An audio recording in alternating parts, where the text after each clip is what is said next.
तिलक लेंगे और विश्वकर्मा भगवान का जो चित्र है उनका पूजन करेंगे। क्रमशः जो भाव बोला जाए, सूत्र का पूजन संगठन के रूप में किया जाता है, नाप तोल के रूप में किया जाता है। तो आइए दोनों हाथ से जोड़ लें।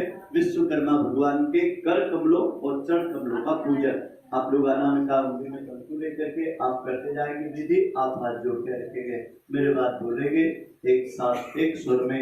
चारों कर कमलों को और चरण कमलों को पांचों स्थान पर 5 तिलक लगाया गया। वास्तु पुरुष का महामंत्र होता है विश्वकर्मा भगवान के आभार के लिए, और इस भाव से होगा कि हमारी जितनी कलाएं हैं, चाहे ज्ञान की कला हो, चाहे उपार्जन की कला हो, चाहे उसके मैनेजमेंट की कला हो, चाहे निर्माण की कला हो, चाहे शिल्प कला हो, चाहे उद्योग कला हो, तकनीकी कला हो, विज्ञान और संपूर्ण विश्व का सृजन की शक्तियां दृश्य और अदृश्य रूप में जो कार्य कर रही है उसे विश्वकर्मा कहते हैं। कर्म जो भी हम करते हैं ये विश्व हित के होना चाहिए, इसीलिए उनके नाम में ही उनकी परिभाषा छुपी हुई है विश्वकर्मा। तो विश्वकर्मा भगवान का मतलब होता है जो विश्व हित के कर्म करने की हमें प्रेरणा दे। पर जितना ये स्वावलंबन है, कृषि है, पेड़ पौधे हैं या निर्माण योजना की 100 सूत्री गतिविधियां हैं, ये सब विश्वकर्मा की योजनाएं हैं। क्योंकि भगवान महाकाल विश्वकर्मा रूप में फिर धरती पर आए युग ऋषि पंडित श्री राम शर्मा आचार्य के रूप में, और उन्होंने अपने को क्या दिया, ऋषियों के सूत्र दिए। उनके हाथ में जो धागा है उसे कहते हैं सूत्र, तो सूत्र का पूजन होता है। फिर उनके हाथ में शास्त्र है, तो शास्त्र से ही व्यक्ति स्वावलंबी बनता है, उद्योग करता है। तो गुरुदेव ने हमको ज्ञान के रूप में 4 वेदों का विस्तार दिया है। इसके बाद में विश्वकर्मा भगवान के हाथ में एक तकली होती है। वो तकली का मतलब ही होता है तकनीकी ज्ञान जितना भी होता है वो गतिशील व्यक्ति को प्राप्त होता है, मतलब भ्रमण करने वाले को, जो अपनी जगह पर गतिशील होता है, तो हमें गतिशीलता का आशीष मिले। उसके बाद में आता है पैमाना, नापने का। तो पैमाना कभी भी ध्यान रखना, दूसरों पर लोग पैमाना लगा देते हैं, मतलब दूसरों का मूल्यांकन कर लेते हैं, दूसरों की कद काठी ऊंचाई नाप लेते हैं। लेकिन हमारा ऋषि कहता है पैमाना अपने लिए लगाना चाहिए, अपने को नापना चाहिए कि मेरी गहराई, मेरी निष्ठा, मेरी श्रद्धा, मेरा विश्वास, मेरी नियमितता, मेरी प्रखरता कितनी बड़ी है। और जब हम स्वयं को नापने लगेंगे तो फिर हम अपनी ऊंचाई की तरक्की को अपने लक्ष्य तक ले जाने में भगवान विश्वकर्मा के आशीर्वाद से सफल हो गए। तो कार्य आरंभ करें, पूर्ण कब होगा, कैसे होगा, इसकी चिंता आपको नहीं करना है। साधन कहां से आएंगे, कैसे मिलेंगे, इसकी चिंता नहीं करना है। जो योजना बताई जा रही है, जिस योजना के लिए प्रेरणा दी जा रही है, इसके साधन और व्यवस्था की हमने जिम्मेवारी ली है, ऐसा गुरुजी कहते हैं अपने अंग अवयवों से। और फिर अंत में कहते हैं कि आप तो अंगद हनुमान की तरह अपनी भूमिका निभा देना और एक और खड़े होकर के देखना कि मैंने आज काम करने में अपनी शुरू दिन की पात्रता को आज कितना बढ़ाया है। जिस भावना से हम जुड़ते हैं ना, वही भावना अंतिम समय तक रहना है। हमारी भावना किसी की थी कि हमें ट्रस्टी बनाया जाए, हमारी भावना थी कि हम गायत्री परिवार से जुड़ेंगे तो हमको कोई जिले का, तहसील का, देश विदेश का कोई बड़ा व्यक्ति बोला जाए, बिल्कुल नहीं थे। मैं तो किसान का बच्चा था। 12 वर्ष की उम्र में मैंने घर छोड़ा, और मैंने इसीलिए छोड़ा था कि मेरी माँ ने कहा था, बोले बेटा एक गुरुजी है अपने गांव में आए थे और इन्होंने गोद में लेकर के कहा था मेरा मेवा है, मेरा काम करेगा। तो 12 वर्ष बाद मेरी माँ ने जब गुरुजी की तस्वीर दिखाई और एक किसान के बच्चे के मन में आया मुझे गुरुजी का काम करना है। मेरे को गुरुजी के काम के अलावा मेरी आज 56 साल की उम्र हो गई, मेरे को कभी मेरा व्यक्तिगत काम न तो याद आया न कभी दिखा। जेब में पैसा रखता नहीं हूँ, धातु रखता नहीं हूँ, और 24 साल से धरती पे भोजन भी नहीं किया। सूर्य की ऊर्जा से और कच्चा गाय का दूध जो देर हो जाए तो गर्म करके एक चुटकी हल्दी डाल के लेता हूँ, और दोपहर में दूध ना मिले तो एक मुट्ठी मूंगफली लेता हूँ, और सुबह में एक ऋतु फल, ये मेरा आहार है। तो ये शक्ति आती कहाँ से है? मैंने ऐसा अनुभव किया, खाने से ताकत नहीं आती है, कमा आदमी कितना भी ले, बांटने से ताकत आती है, मेहनत से ताकत आती है। लोग क्या करते हैं, कि कमा लेते हैं और साधन इकट्ठा कर लेते हैं, या तो खा के खत्म कर देते या तो दिखा के खत्म कर देते हैं। और गुरुजी कहते थे कि जो भी कमाओ उसको बिना कमाने वालों के लिए आधार खड़े करो। ये काम विश्वकर्मा का था। तो इस विश्वकर्मा जयंती पर्व पर आज हमारा हल्दू चोड़ जो शक्तिपीठ है, इसका स्वावलंबन केंद्र का विश्वकर्मा जयंती पर्व पर आज हमारी सांड बहनें, आदरणीय पांडे जी, यहाँ का ट्रस्ट संरक्षक मंडल, कार्यकारिणी मंडल, महिला मंडल, संस्कृति मंडल, ये सब बैठे हुए हैं। आपका सौभाग्य है कि आप विश्वकर्मा को वरण करेंगे। तो वरण की 5 मुद्राएं होती है। पहली मुद्रा ये से करो, आप तिलक लगाते जाना। ओम ब्रह्माय नमः। ओम ब्रह्माय नमः। प्रभु हमें ब्रह्मा की तरह निर्माण की मनोवृत्ति प्रदान करें। अब हाथों को अपनी तरफ करो ऐसे। ओम विष्णवे नमः। ओम विष्णवे नमः। भगवान विष्णु पालन पोषण की प्रेरणा प्रदान करें। अब हाथ को हृदय पे रखो। ओम रुद्राय नमः। भगवान महाकाल हमें सृजन की कल्याणकारी मनोवृत्ति प्रदान करें। अब ये उल्टा हाथ नीचे, सीधा हाथ ऊपर, मुट्ठी पर ऐसे, और फिर मंत्र बोले। ओम सवित देवता तेजस्विता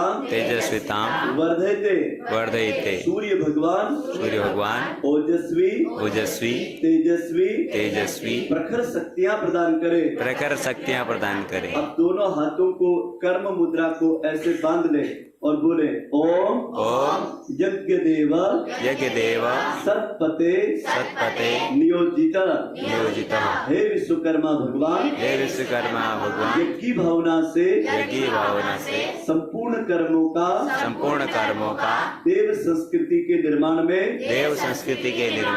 जन जन को स्वावलंबी बनाने के लिए शक्तियां प्रदान करें। अब दोनों हाथ गोद में रख लिया। अब आदरणीय भाई साहब भी बैठ जाए। आदरणीय योगेश जी जो हमारे जिला संयोजक है, आइए भाई साहब।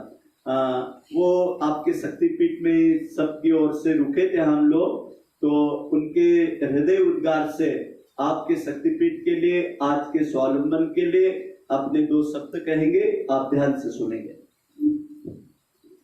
की तरफ से आभार और विश्वकर्मा जयंती। चलिए परम गुरुदेव की, परमवंदनी माता जी की, भारतीय संस्कृति की, भारत माता की, अपने अपने माता पिता गुरु गोविंद की उपस्थित गुरु सत्ता नमन। पंचासी नागरी श्रद्धेय पंडित जी, श्रद्धेय व्यवस्थापक महोदय, देवी स्वता ब्रह्म देवप्रिय भाई, सर्वप्रथम आप सभी को विश्वकर्मा जयंती की मंगलमय शुभकामनाएं। आज हमें यहाँ पर आकर रुकने का अवसर मिला। बहुत अच्छा आपका शक्तिपीठ है। यहाँ पर स्वावलंबन की गतिविधियाँ बहुत अच्छी चल रही है। भगवान महाकाल आपको और शक्ति प्रदान करे, साहस प्रदान करे, और ये शक्तिपीठ पूरे विश्व में जाना पहचाना जाए, ऐसे इसकी मिसाल बने, यहाँ से वो ऊर्जा लेकर के जाएँ, ऐसी हम मंगल कामना करते हैं। और आप सभी का हृदय से आभार व्यक्त करते हैं जो हमें यहाँ पर अवसर दिया। सदैव बाबू जी का भी बहुत बहुत आभार पूरी टीम की ओर से। हम अभी मौन साधना के लिए मंदसौर गए थे और आने में यहाँ पर रुकने का अवसर मिला है। भगवान महाकाल से हम सभी की मंगल कामना करते हुए आप सभी का आभार व्यक्त करते हैं। ओम शांति।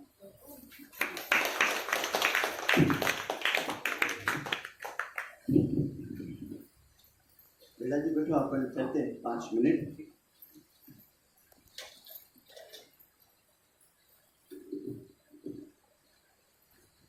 आप सब कैसे हैं? उत्तर बोलो। अब आप मेरे से पूछो। आप जैसा देख रहे हो बाहर, उससे लाख गुना भीतर में अच्छा हूं।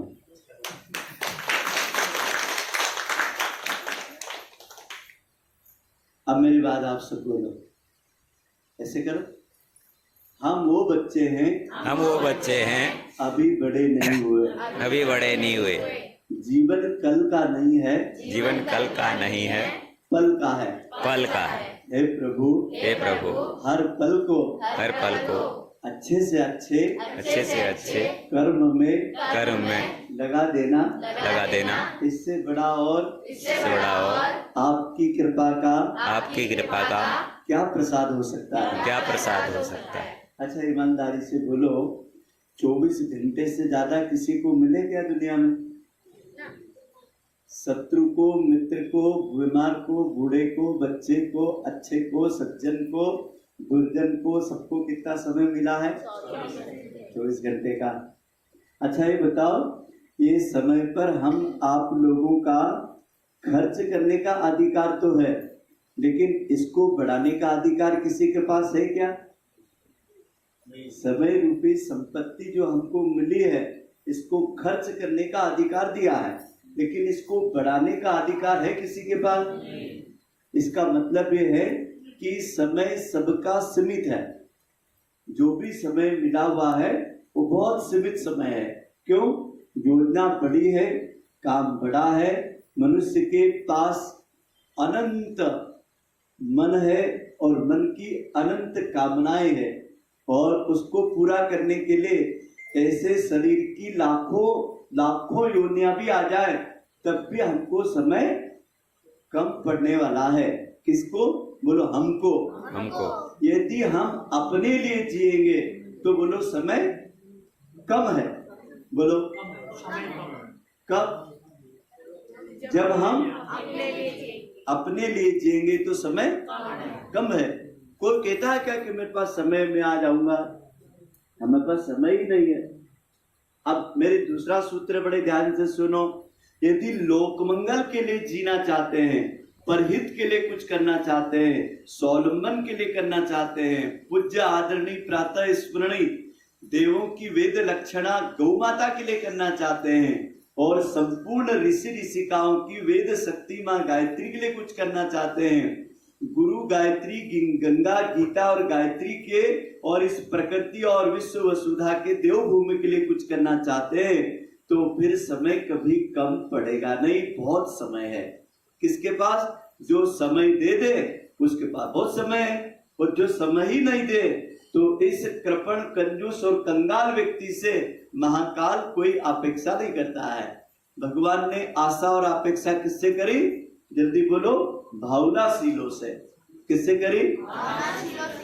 भावनाशील कौन होते हैं? 3 बात ध्यान से सुनना। भावनाशील वो होते हैं जो नाम में पीछे रहते हैं, काम में आगे रहते हैं, दाम में पीछे रहते हैं और अपने जीवन के पुरुषार्थ में आगे रहते हैं। और भावनाशील वो होते हैं जो जाति पाति, ऊंच नीच और सीमाओं का भेद तोड़ करके विश्व जीव परिवार का सदस्य बन करके युग ऋषि का अंगावयव बन करके काम करे, वो भावनाशील होते हैं।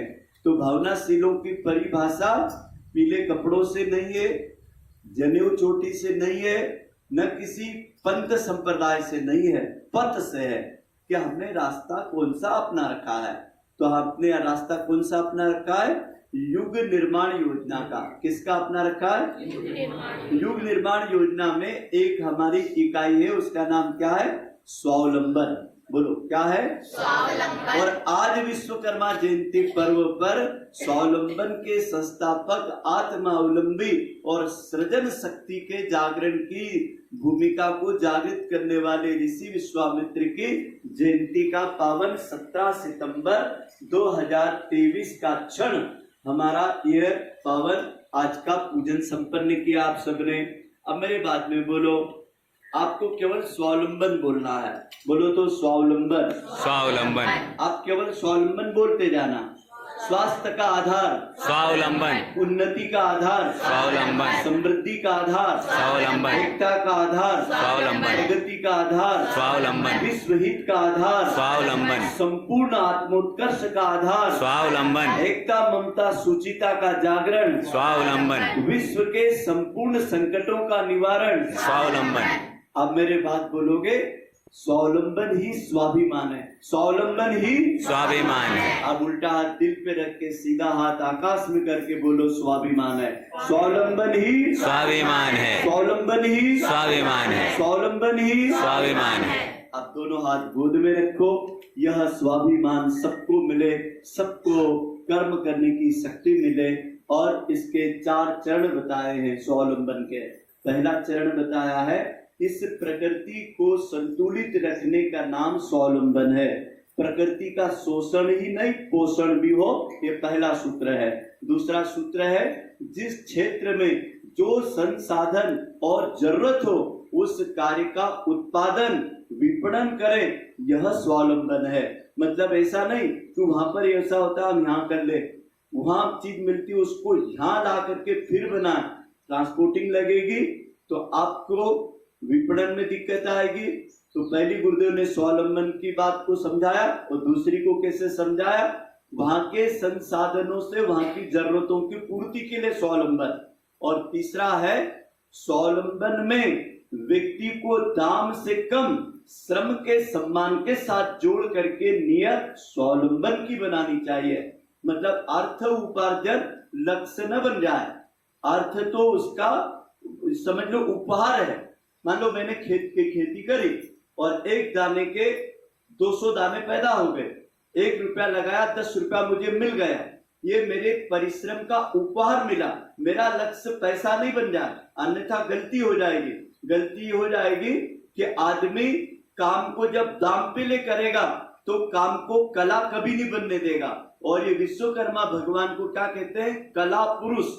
तो जो कला पुरुष होते हैं वो क्या बोलते हैं कि काम को कला बना लो, दाम मत बनने देना। और दाम बन जाएगा तो व्यक्ति कभी न कभी काम की गुणवत्ता को लाएगा ही नहीं। उसके पहले काम बदलते बदलते एक दिन वो आदमी निकम्मा हो जाएगा। और किसी दिन उसको कोई बोलेगा ना कि भैया आपको कुछ आता है, तो क्या बोलेगा, अरे मैंने बहुत सारे काम करके देख लिए, मेरे पास कुछ भी, मैं सक्सेस ही नहीं हुआ। तो इसका मतलब है कि उसको काम की कला का कौशल विकसित करने के पहले ही धन की इच्छा पैदा हो गई। धन की इच्छा कर्म में नहीं करना चाहिए।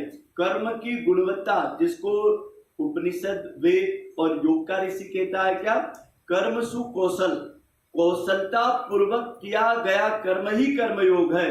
तो हम किसी भी कर्म को कौशल अर्जित के लिए कर रहे हैं। अब जैसे यहाँ 60 बहनें आती है, एक दो पवित्र धूप पावन सामग्री पंचगव्य उत्पाद, राई का, तिल का, बादाम का तेल निकालना, इसकी पैकिंग करना, इसकी अच्छी बाजार में मार्केटिंग करना, इसके गुणधर्म बताना।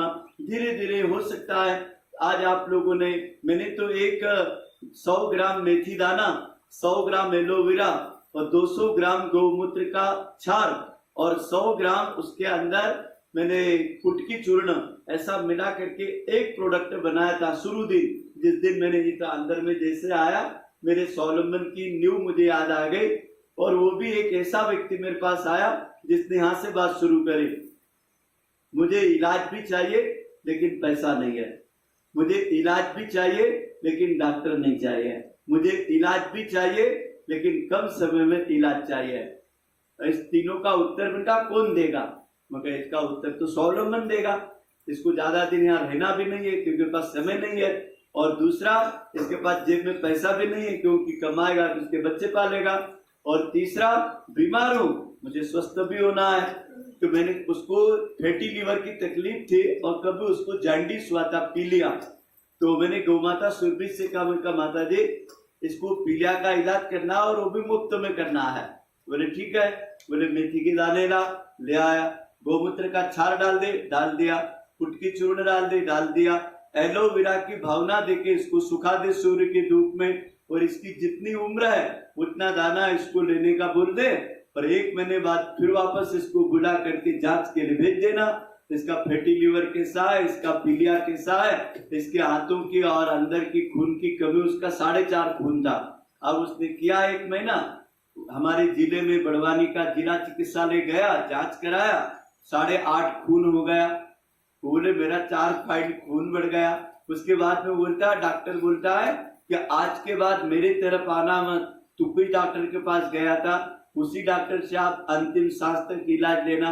वो आदमी आज भी जिंदा है और काम कर रहा है, जिसको डॉक्टर ने बोल दिया था कि आपका फैटी लीवर कोलाइटिस हो गया और इसका विश्व में इलाज नहीं है, क्योंकि गरीब आदमी है, लीवर बदल सकता नहीं, करोड़ों का खर्चा है।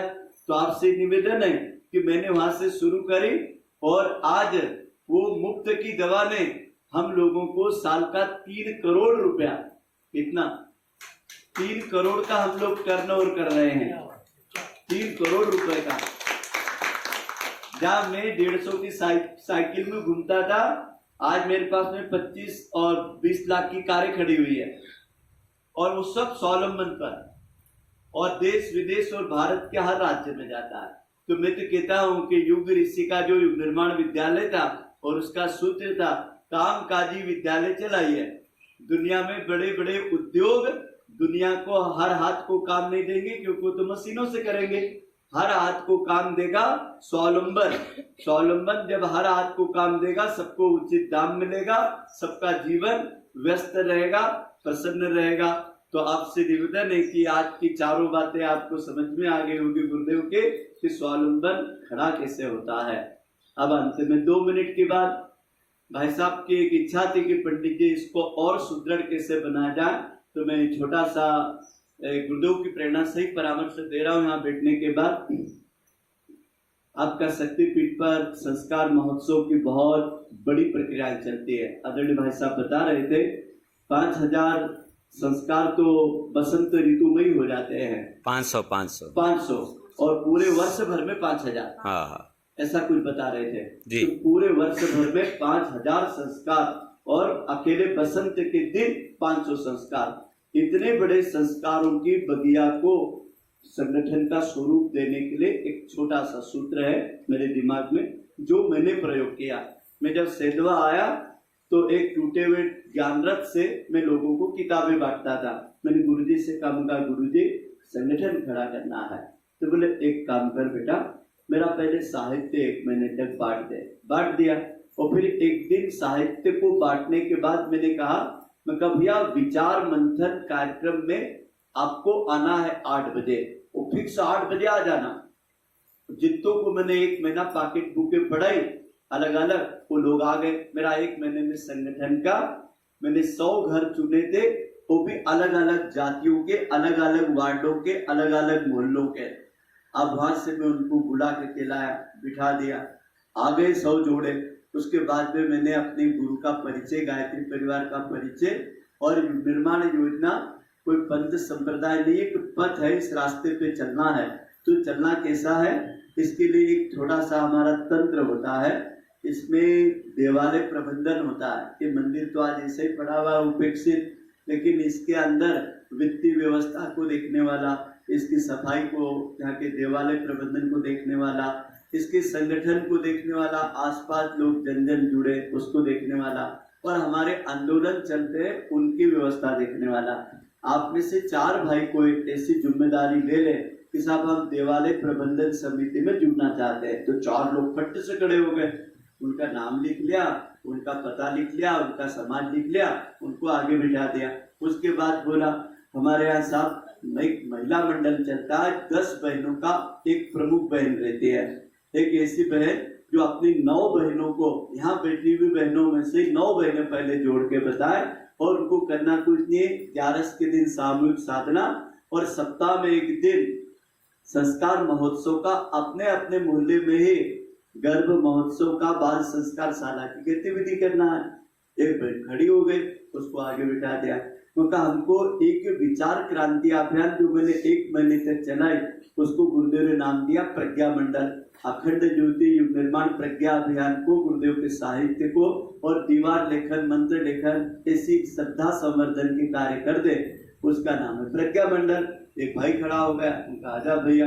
हमने कहा साहब दुनिया में संकट है, उनके निवारण के लिए हमको एक युवा व्यक्ति चाहिए, युवा संगठन के लिए। एक भाई हुआ आ गया, और फिर इन सब का मैंने नाम लिख करके वहीं इनको बोला कि आप लोग अपने अपने 9 लोगों के नाम लिख करके इसी में से एक तंत्र बना के बताओ। आप आश्चर्य करेंगे भाइयों बहनों, उसमें से 60 लोगों का रजिस्टर बन गया। मैंने एक सूत्र अपनाया, हर 3 महीने में इन 60 लोगों को एजेंडा भेजना और इनको दायित्व गोष्ठी लेना हर 3 महीने में। तो 3 महीने में कोई एक कार्यक्रम रख देना और वो कार्यक्रम का दायित्व इन्हीं को देना, किसी को भोजन का, किसी को तिलक का, किसी को संपर्क का, किसी को यज्ञ की तैयारी करने का, किसी को जो बढ़ गया उसको वितरण करने का, किसी को मीडिया का, ऐसे करके सबको दायित्व एक पत्रक बना लिया और उसमें फिर 2-2 की जोड़ी बना दे, ये 2 व्यक्ति ये दायित्व देखेंगे, तो उसके 30 दायित्व बना दे अलग अलग। और दायित्व पत्रक मैं आज भी भरता हूँ, उस समय शुरू करा, आज भी मैंने छोड़ा नहीं है। उसका परिणाम क्या हुआ कि आज हमारे पास में वो 60 लोगों का जो तंत्र है वो आज भी सक्रिय है और उसी में से जितने लोग आए हुए हैं 26 लोग, तो इसमें 9 लोग बाहर के हैं, बाकी वही लोग हमारे हैं प्रज्ञा मंडल के, महिला मंडल के, ट्रस्ट मंडल के, युवा मंडल के। तो आपसे निवेदन है कि आप एक रजिस्टर ऐसा बनाओ, शायद यहाँ बना हुआ होगा, लेकिन दायित्व का एक पत्रक जरूर बना लो।